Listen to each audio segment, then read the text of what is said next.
Viva! Para esta edição do podcast Um Pouco Mais de Azul, escolhemos a palavra prosápia. Rita Taborda Duarte vai abordar a crise de narração do coreano Byung-Chul Han. Francisco Louçã vai tratar da arte política da ponderação, vai referir-se aos estratagemas do Chega e às vicissitudes orçamentais. Quanto a mim, trato de sátiros, gaulos e galarozes com os porões de guerra. E prosápia, claro.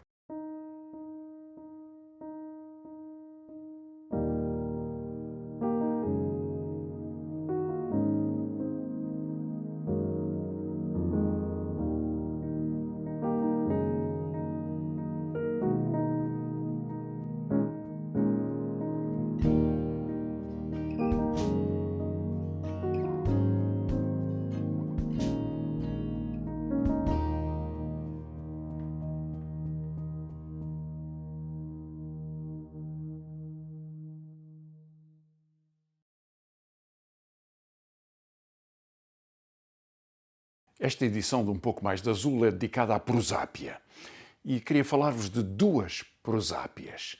A organização, a preparação da campanha presidencial, que é daqui a um ano, mas que já vai aquecendo os motores, e a crise francesa. Começo pela questão presidencial. Estamos, de facto, a um ano e tem surgido até agora, nesta intensidade que é aberta pelo facto de ser uma eleição não pré-determinada, não é a reeleição de um presidente. Todos os presidentes foram reeleitos para um segundo mandato sem nenhuma dificuldade até agora, mas cessando o segundo mandato de Marcelo Rebelo de Sousa, ele não é candidato naturalmente, e portanto a indefinição sobre a configuração das forças que vão determinar a próxima escolha abre muitas novas possibilidades. E queria falar-vos de 4 discursos sobre a campanha presidencial, porque muito antes de sabermos quem são realmente as candidaturas, os seus programas, como é que se movem, há muitos protocandidatos. E os protocandidatos têm 4 características. A primeira classe desses protocandidatos é a dos que vão ponderar. É uma das mais interessantes, aliás. Há até dentro deles uma subclasse que é os que anunciam que podem ponderar, se virão a ponderar no próximo ano. São sobretudo 2. Marques Mendes, que tem ponderado muito e que se faz perguntar sobre a sua ponderação para sempre responder que em 2025, no primeiro trimestre, para ser exato, resultará a sua ponderação, numa decisão que, aliás, parece bastante óbvia. E o segundo que se lhe juntou agora é António José Seguro, que passou a ponderar, se viria a ponderar e, portanto, pode anunciar uma decisão também nos próximos meses. Em 2025, concluirão, portanto, a sua reflexão. O jogo para os jornalistas que se entretêm com esta matéria é perguntar quando é que a ponderação desagua. E, portanto, quando é que teremos a sua conclusão, que, aliás, em todos os casos, é bastante evidente e antecipável. Há uma segunda característica dos protocandidatos, uma segunda classe de protocandidatos. São os que não estão a ponderar, nem ponderam se vão vir a ponderar, mas não se põem de fora. Na verdade, diz António Vitorino, não me ponho de fora e não me ponho de dentro, o que é uma expressão bastante elucidativa desta estratégia geográfica. Augusto Santos Silva diz também que não se põe de fora. Vitorino acrescenta, não digo que não e não digo que sim. Centeno, perguntado sobre a mesma matéria, o terceiro desta subclasse dos protocandidatos, diz que está focado na sua função e, portanto, não se pode desfocar para responder à pergunta que, no entanto, lhe agrada que seja feita, que é sobre as suas eventuais ambições presidenciais. Aqui tem, portanto, 3 protocandidatos que, não anunciando que estão a ponderar, não deixam de ponderar, porque não estão nem de fora nem de dentro, ou seja, são candidatos. O jogo, neste caso, é diga lá então o que é que quer vir a fazer. Há uma terceira categoria, e esta tem uma dignidade diferente. É a categoria daqueles a quem a pátria chama. Não são eles, mas é a pátria. ou talvez alguns amigos que vão entretendo a ideia de que podem vir a ser candidatos. E são sobretudo 4. Durão Barroso, que gostava de ser lembrado, mesmo que seja muito implausível. Paulo Portas, cujos amigos insistem em continuar a classificar como um candidato plausível. Santana Lopes, que vai de vez em quando anunciando que ele próprio também poderia ser candidato, caso, evidentemente, a pátria chamasse. E há o mais chamado de todos os chamativos candidatos, que é o almirante Gouveia e Melo. E que é, dentro destes 4, naturalmente, não só aquele que aparece com mais fulgor nas sondagens, mas como aquele que melhor encarna o chamamento da pátria. Ele tem uma farda, abdicará dela na sequência de uma longa carreira, de que o aspecto militar mais brilhante foi até agora a organização da distribuição das vacinas do Covid e que, com isso sendo reconhecido dos ecrãs, passa, portanto, a ser alguém chamável pela pátria. E ele acode ao apelo da pátria, como não podia deixar de ser, como é que se poderia imaginar alguma coisa diferente. Há uma 4ª categoria, que é uma categoria muito especial, que é aqueles que não estão a ponderar, não escolhem pôr-se fora ou pôr dentro, não esperam o chamamento da pátria, porque têm um chamamento maior. É o apelo de Deus. E Deus convocou André Ventura para ser candidato às eleições presidenciais, como aliás às outras eleições também, e portanto, na conversa que tiveram a oportunidade de ter, Deus explicou-lhe que ele devia ser o seu representante na terra e, neste caso, dar a Portugal este extraordinário benefício, esta honra de ter alguém mandado por Deus para ser candidato presidencial. Portanto, aqui tem o leque de algumas prosápias, se nos é permitida a afirmação tão plebeia, para os candidatos a eleições presidenciais, que vai ser animado, isso não há dúvida nenhuma. O meu segundo tópico sobre a prosápia é um dos seus cultores mais impressionantes no contexto europeu, Emmanuel Macron. Pouco depois desta gravação do podcast ser feita e logo antes de ser comunicado em público, haverá a votação de uma moção de censura no Parlamento francês a respeito do governo Barnier. O governo que Emmanuel Macron escolheu após o fracasso das eleições de julho. Provavelmente esta moção de censura já terá sido aprovada, o que deixa, aliás, uma enorme incerteza.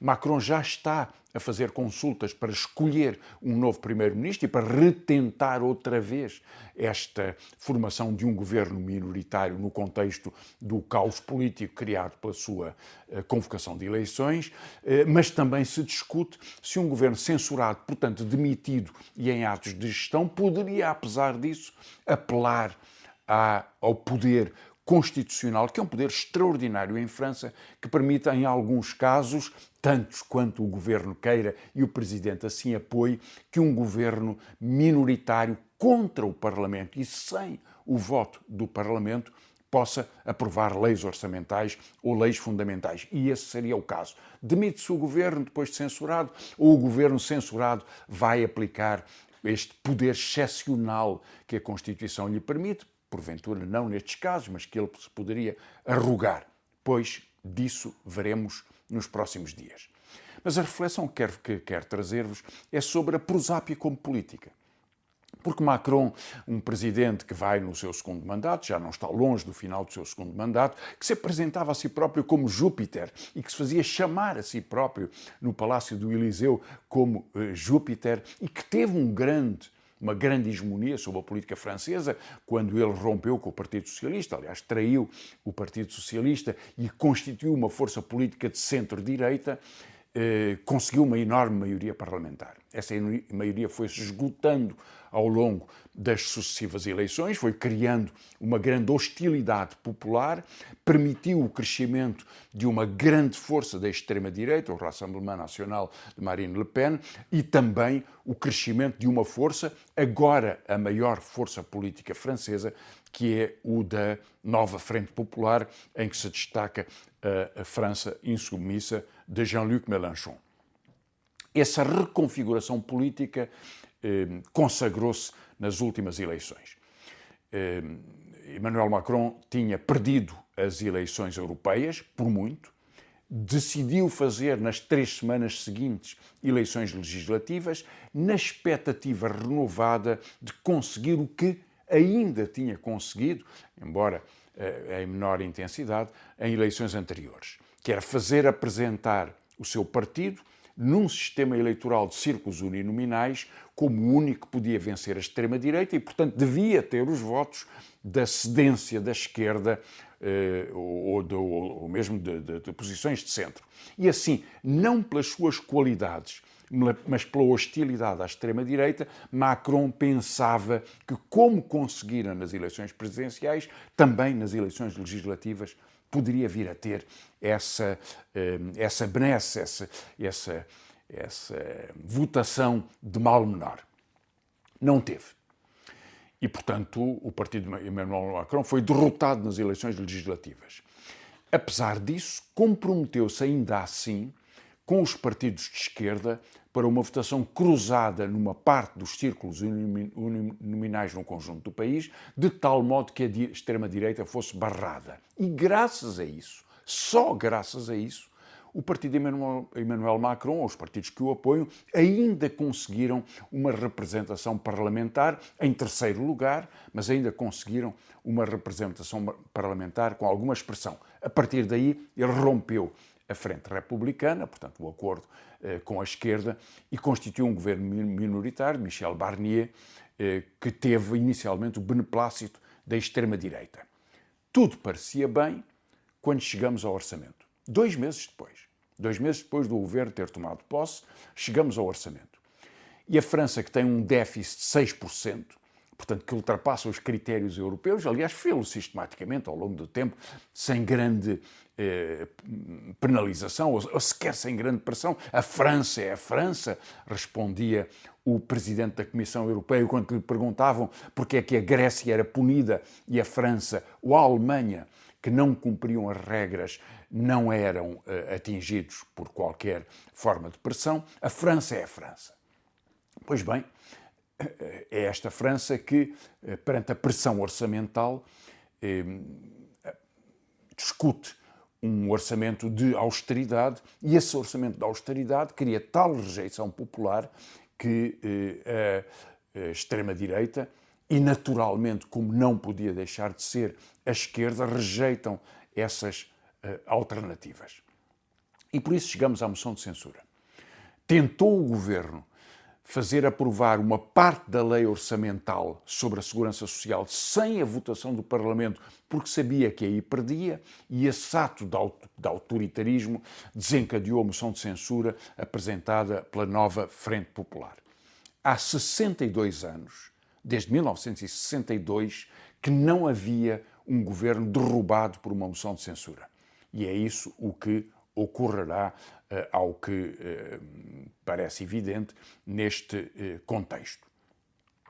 Isto suscita 2 problemas novos, ou melhor, reforça 2 problemas que são características desta evolução do centro-direita. O primeiro é a rejeição da configuração parlamentar. O parlamentarismo foi criado para gerir o sistema tributário, para impedir que os poderes do rei, na altura, pudesse determinar os impostos sem a consulta e a aceitação dos cidadãos. Não há taxação sem eleição. Não há impostos sem parlamento. Essa foi a regra que determinou os parlamentos modernos. E o simples facto de haver uma força de centro-direita que destrói este princípio de representação parlamentar na decisão sobre os impostos, portanto, sobre o orçamento, é uma das provas da degradação da política e da sua redução à autoridade de um Estado e, portanto, da perda de capacidade democrática. A segunda característica está um pouco relacionada com esta, existe em França, mas existe noutros países também, é a expressão de restrições de liberdades democráticas. Isso ocorreu em França a propósito das manifestações de solidariedade com a Palestina e ocorreu também na Alemanha. Aliás, há um caso muito discutido nos últimos dias na Alemanha, que é o caso de Nan Goldin, uma atriz, performer, escritora norte-americana que se tem destacado na solidariedade com a Palestina e que inaugurou uma exposição em Berlim. E no momento em que inaugurava essa exposição, o próprio museu, temendo a contrariedade da sua posição a favor da Palestina e contra o genocídio, decidiu tomar posição do lado de Israel. Isso foi reforçado por um discurso da Ministra da Cultura da Alemanha, dizendo que se opunha e que detestava as posições de Nan Goldin, na verdade num contexto em que na Alemanha são proibidas ou reprimidas as manifestações de solidariedade com a Palestina e em que o governo dos verdes, liberais e social-democratas tem vindo a ser um dos principais fornecedores de armas a Netanyahu. Estas duas características, a redução da democracia nas escolhas orçamentais, a redução da democracia na expressão pública de movimentos sociais ou de opiniões como as que combatem o genocídio, são dois retratos de como o centro-direita, ou o centro, tem vindo a degradar a sua participação democrática e a sua expressão democrática.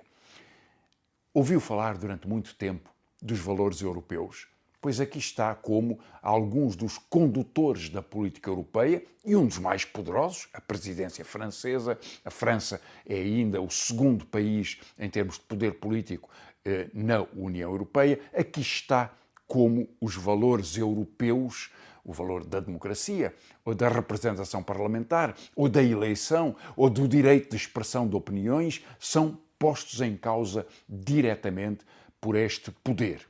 É uma prosápia, o tal Júpiter de Emmanuel Macron. Talvez seja um pouco mais do que isso. Seja a ideia de que a consagração de uma hegemonia se faz pela brutalidade quando a democracia se lhe opõe, ou quando as forças democráticas se lhe vão opondo e a expressão popular mostra uma maioria que contraria esse autoritarismo. Na verdade, esta tem sido a evolução do centro e da direita no contexto europeu, de algumas forças de esquerda até, como foi o caso dos verdes, ou como foi o caso de outras posições políticas que se alinharam com estas formas de repressão. É a prosápia que o determina, certamente. A autoconcentração, a política narcísica, a ideia de um poder transcendente, a ideia de um presidente ou de um primeiro-ministro com toda a força e sem nenhum controle ou sem nenhuma obrigação de responsabilidade democrática, está por detrás deste processo. Mas é mais do que isso. É uma degradação das formas de organização política e das formas de representação democrática. A prosápia é uma arma contra a democracia. Depois de tomares 1000 cuidados, acautelando que não esbarras num sátiro, meio humano, meio bode, nem te perdes nos meandros de um bosque, ainda que ficcional, retira da estante, persignando-te, mal se insinua na tua sombra o bafo do demo, o romance de Aquilino Andam Faunos pelo Bosque. É uma obra também tocada pela brisa da nave e que, a páginas 40 e picos, quase 50, conforme a edição, descancara o temor das famílias da vila e a sapiência do padre Januário, aquele que vai espalhando no adro da Igreja Romana os faunos de vasta mitologia, liminarmente descritos como animais lascivos e cornúptos. Enquanto os alegados faunos desassossegam as moças da vila, os galos, galifões de capoeira, por mais penacho, dão as horas como se esconjurassem a noite. As 4 ou 5 páginas do inesquecível concerto emplumado parecem embrulhar a palavra prosápia, escolhida, aliás, para o podcast de hoje. Não tenho tempo nem atrevimento para vos apresentar, galo por galo, os solistas de capoeira que acordam a Serra da Nave. Como muitos se hão de lembrar, o primeiro a deitar alvorada é o galo da Rita Cismas, um churro galaroz com os porões de guerra e polainas de montador, como descreve Aquilino. Cantou uma vez e logo respondeu em falsete, como descreve ainda o autor de Andam Faunos pelos Bosques, o pernaltudo da Rosa Salamim, que tinha um penacho mais rútil e vistoso que mestre de filarmónica. Em pouco mais de um parágrafo está espalhado o maior alvoroço nas capoeiras. É, aliás, delicioso o modo como o autor especula quanto ao sentido da fabulosa variedade de notas dos galos do povoado, num primeiro instante, talvez saudando-se entre si e saudando o dia que vai nascer. Quem sabe lá, interroga-se o narrador, se não cantavam com a prosápia de esporear a noite. Cai bem ao macho de crista sacudir a prosápia com um bater de asas largas e peito feito. Em qualquer tribuna, a prosápia é uma figura de belo efeito, um modo de exibir a espora estilística. Em qualquer bancada também, em qualquer debate na hora nobre. Nos mais recentes, houve nota de basófias emplumadas e proclamações de meter pena. A prosápia é mais do que o fino recorte da jactância vocal, um modelo de presunção que aguça o estilo, uma elegância afetada, uma vez por outra, jamais um afeto elegante. Aquele que cai no prosapismo é um conceito que acabo de criar, querendo significar priapismo da fala, jamais é afetuoso, antes se revela afetado. A palavra prosápia pode sublinhar também um aulo de linhagem. Se Vossa Excelência permite, um lencinho decorativo no bolso do peito da jaqueta não é um salvo-conduto para o exame de latim. Por mais extravagante que se revela a dobra, em coroa de 4 pontas ou flor de lis, em rosa dupla ou enrolada, um galarós é, no essencial, um garnizé de peito feito. Estão por estes dias em ponderação, colecionando apoios futuros e argumentos que lhes sustentem a prosápia em sendo o tempo dela, como quem coleciona lenços de bolso ou penas de pavão, um almirante e vários paisanos. Ficai sabendo todos, analistas e porta-vozes, que estar a pé de galo é uma figura náutica. Está um navio a pé de galo se for lançado um segundo ferro ao fundear. Serve talvez este movimento para garantir uma ponderação mais funda. O que for, virá à tona, nem que seja um peixe-galo. Em terra firme, outros ponderam a liberdade de cantar de galo sem assustar a capoeira. Afinam a prosa, para quando chegar o primeiro milho da prosápia. Mestre Aquilino traduz o que eles dizem do alto do poleiro, o que hão de dizer em sendo disso tempo. Eu canto, respondia um ao largo, e a comadre raposa desata a fugir. Eu canto, tornava o outro, e o sol deita a galopar pelas estradas do céu. Eu canto e não há galinha que me ouça que não fique a suspirar por mim, dizia um terceiro. Basófia, basófia, na minha bandada sou rei, viva quem é rei. Viva, mas é o rico dia que está a romper. Louvores ao Senhor que está a romper, viva, viva! E erguiam todos os mais joviais cocoricocós. Olá, prosápia é a palavra que neste novo episódio de Um Pouco Mais de Azul nos vai servir de gatilho. Deixo-vos um livro que lhe está nos antípodas, ou seja, um ensaio de resistência ao tumulto prolixo da propaganda dos que, usando da palavra, mais não conseguem do que falar de si mesmos. Um livro que insiste na necessidade de regressar às formas narrativas para a apreensão e percepção do mundo na sua complexa lógica social. Estou a falar da crise da narração, o mais recente livro do filósofo germano-coreano Byung-Chul Han. A reflexão de Han deixa-se acompanhar de muitas histórias exemplificativas, um pouco como se demonstrasse na prática o poder da narração para os alicerces do conhecimento. Este conhecimento que o ensaio então vai problematizando ao longo de 2 capítulos. Tempo e memória implicados na arte de contar entrelaçam-se para formar a identidade individual e coletiva, confrontando-se com os modos modernos de comunicar que vão sendo aglutinados pela lógica capitalista. Mas já lá vamos. Primeiro, a prosápia. Mais do que as conversas, as palavras sim são como as cerejas, uma leva à outra e a outra ainda, e para mais desfilam sempre aos pares, exibindo genealogias. São as genealogias que se querem longas e antigas, com sentidos que se vêm multiplicando e ajustando numa metamorfose contínua em que sucede tantas vezes que a neta de hoje pouco se pareça com a avó de antanho. Como as cerejas, as palavras são também redondas, sem princípio nem fim. Têm sentidos circulares que dão muitas voltas, mas que no fundo ocultam sempre o mesmo caroço, duro de roer e impossível de quebrar. A palavra prosápia, pela sua linhagem genealógica, as palavras também têm disto, começou por significar ascendência, estirpe de famílias que se alinham no fio do tempo, pensando trazer as costas resguardadas por um enfileirado contínuo de antepassados briosos. Daqui, a vaidade heráldica foi um eixo, lume de um raspar de fósforo, a exuberância da chama, seguindo a faísca, e logo o apagar mortiço de um fogo que já prometia ser fato. A palavra prosápia então encheu de modéstia e sobranceira, puxou dos pergaminhos e o sentido figurado passou a sentido primário, vaidade e orgulho de que é cheio tal um ovo de si mesmo. Em suma, basófia, que é uma palavra com menos pergaminhos, mas até por isso mais certeira para apontar o orgulho com que se esvazia o discurso, em forma de sim ou de assado, que para o caso tanto faz.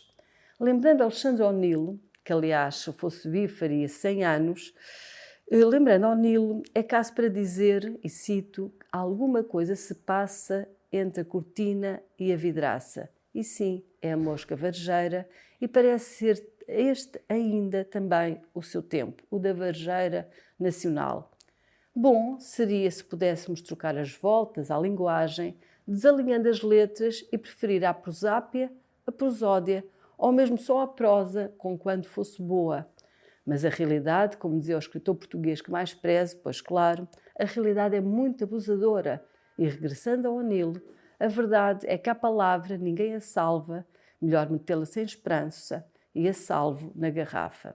O mais recente ensaio do filósofo Byung-Chul Han, A Crise da Narração, fala-nos no fundo dessa distância que vai da prosápia à prosódia, ou mesmo à prosa, se for correto e com sentido.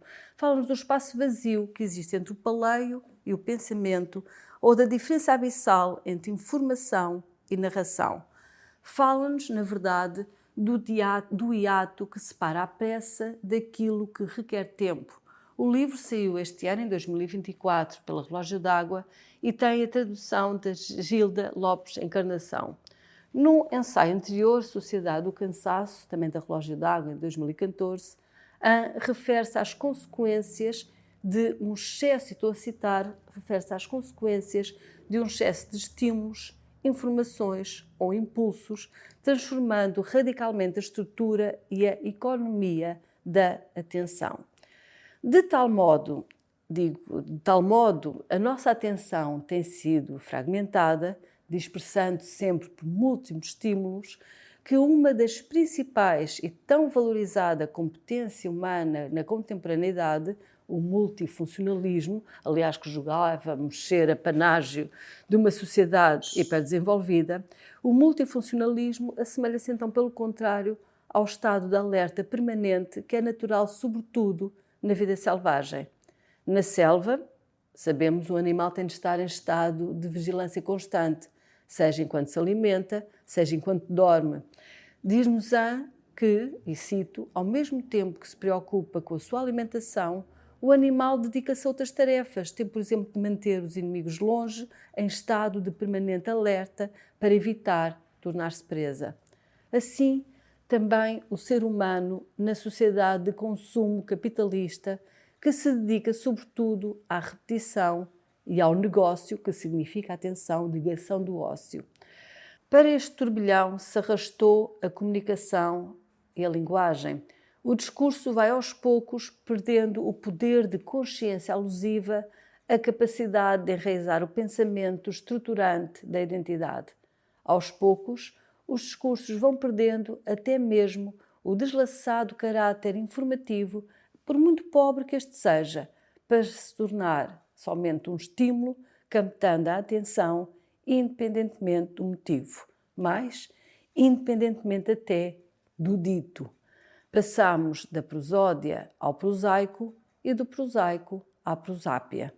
Os discursos interessam-nos pouco já pelo que dizem, por exemplo, sobre a insegurança ou sobre a falta dela, Pouco se percebe, aliás, o que há já a dizer sobre a falta de insegurança, aliás, mas os discursos fazem somente brilhar. A palavra isco servem para atiçar o conceito de slogan.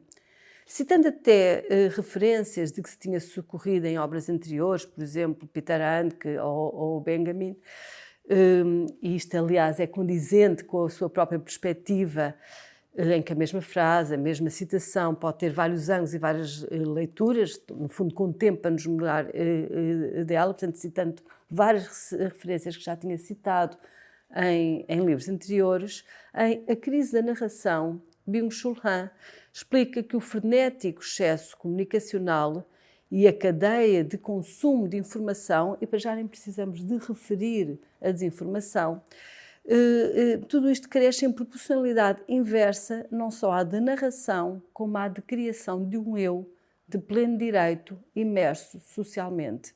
E explica-o acompanhando a sua argumentação sempre de muitas histórias, porque aqui no livro o narrar não se faz somente tema, mas exibe-se principalmente como modo de argumentação persuasivo, como não podia deixar de ser.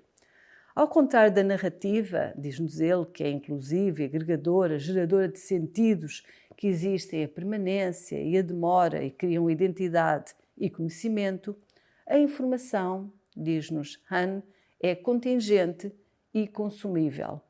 E ao ler este livro, apercebemos até de com uma cadência frenética informativa, sempre a fazer substituir de forma cada vez mais célebre por outra novidade que lhe suceda, abre caminho ao seu exato oposto. A informação abre caminho à desinformação na sequência aleatória em que tudo passa, em que o estado de alerta permanente progride por impulsos com tempos de atenção cada vez mais rápidos. Diz-nos a informação só existe até o momento em que tomamos conhecimento dela. Por isso, a quase irrelevância para a percepção entre a veracidade ou falsidade da informação. Uma e outra são já passageiros, degrau somente para o degrau seguinte de uma espécie de escada de Escher que as mais das vezes não chega a lado nenhum. Byung-Chul Han mostra que a informação, sendo o trabalho do repórter à cata da novidade, está sempre do lado reverso do contador de histórias, que não tem por função informar, menos ainda de explicar. Aliás, parte do talento narrativo consiste mesmo em suprimir a informação e deixando espaço em branco. Han cita a propósito Benjamin. Na verdade, já é meio caminho andado na arte da narração contar uma história sem necessidade de explicações. Digamos então que a crise narrativa dos tempos modernos nasce do excesso informativo com que se bombardeia o mundo. Um brilhante ensaio visual de Peter Mandelson, chamado O que Vemos Quando Lemos, mostra-nos isto mesmo, como o grande poder da literatura não está naquilo que mostra ou nas informações concretas que dá, mas naquilo que oculta, o que contribui, aliás, para que apreendamos o que lemos quando nosso, ao invés de o consumirmos tão somente. Vale a pena ler o que escreve Mandelson nesse outro livro que resgata aqui. As personagens são cifras e a omissão torna as narrativas mais ricas. As personagens literárias, continua ele, até são fisicamente vagas e essas características importam apenas na medida em que ajudam a aperfeiçoar o significado de uma personagem. É que afinal o que nos cria memória, e com a memória vem a identidade, o que faz com que não respondamos somente a estímulos, não é a enumeração de fatos ditados numa sucessividade substituível pela novidade seguinte. O que nos cria memória é a apropriação do dito, da história, do discurso, tornando-o nosso. Ao substituir o narrar pelo dizer, ou mesmo pelo informar, que aliás pelo modo frenético como o informar nos chega, pouco se distingue dos informar, pouco mais sobra do que a prosápia de enfileirar palavras para deixar a atenção recair sobre quem diz, o que irá conduzir sobretudo à pobreza da experiência, que é o nome de outro capítulo da crise da narração. A atrofia do tempo causada pela digitalização, a noção de phono sapiens, com o humano entregue às selfies e às histórias de vida tratadas como apêndices informativos, são prova de uma existência intermitente, sem enraizamento, e são exemplos dados pelo próprio filósofo, a que podemos chamar a subtil substituição do contar pela prosápia. E não é por acaso que no final do livro é Hannah Arendt que Byung-Chul Han resgata ao tentar explicar que a narração devia ser uma das bases da política no seu sentido primordial. Por isso, diz-nos Anne, estarem as narrativas dos nossos dias, e estou a citar, cada vez mais despojadas do seu caráter político, incapazes então de desenvolver forças aptas a fundar uma comunidade. Sem narrativas, sem narração, o discurso, também o discurso político, estão rendidos ao storytelling comercial.